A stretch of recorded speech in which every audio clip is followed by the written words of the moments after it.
दरम्यान सरकारी मदतीवरून उद्धव ठाकरेंनी आता सरकारवर निशाणा साधलेला आहे, कारण विविध मदतीच्या दृष्टीने 13,000हून अधिक कोटी जे ते जाहीर झालेले होते, मात्र प्रत्यक्षात मदत मिळालेली नाही असं उद्धव ठाकरेंनी आरोप केलेला आहे।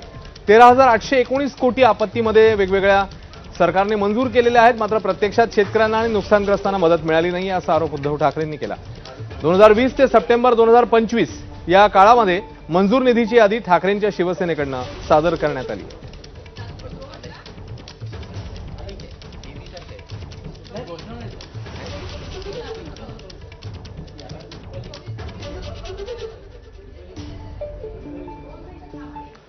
तर उद्धव ठाकरेंनी नेमके आरोप काय केलेले आहेत जाणून घेऊया।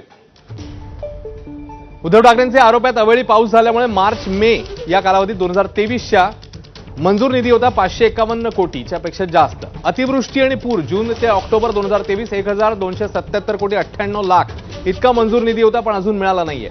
अवेळी पावसामुळे नोव्हेंबर 23 ते मे 24 2224 कोटी 39 लाख इतका निधी जाहीर झालेला होता, मंजूर झालेला होता। तर अतिवृष्टीमुळे नोव्हेंबर 23 ते जुलै 24 मध्ये 307 कोटी 25 लाख इतका निधी होता, पण तोही अद्याप मिळाला नाहीये। हे सगळे उद्धव ठाकरेंनी केलेले आरोप आहेत। अतिवृष्टी पुरामुळे जून ते ऑक्टोबर 2023 5646 कोटी 95 लाख इतका मंजूर निधी, पण अजूनही काही मिळालं नाहीये। अवेळी पावसामुळे नोव्हेंबर ते डिसेंबर 2024 या कालावधीकरता 429 कोटी 30 लाख।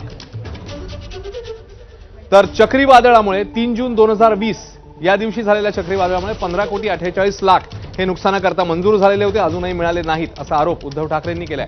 नैसर्गिक आपत्ती जून 2020 ते 22 54 कोटी 7 हजार रुपये।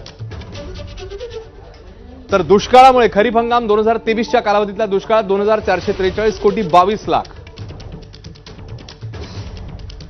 वादळ आणि गारपीट ही आपत्ती आली होती जून 2019 मध्ये 3 कोटी 25 लाखाचा मंजूर निधी अद्याप तो मिळाला नाहीये असा आरोप पुन्हा एकदा उद्धव ठाकरे करताना दिसत आहेत। ढगाळ वातावरणामुळे जुलै ऑगस्ट 2024 ला 165 कोटी 83 लाख इतका मंजूर निधी होता।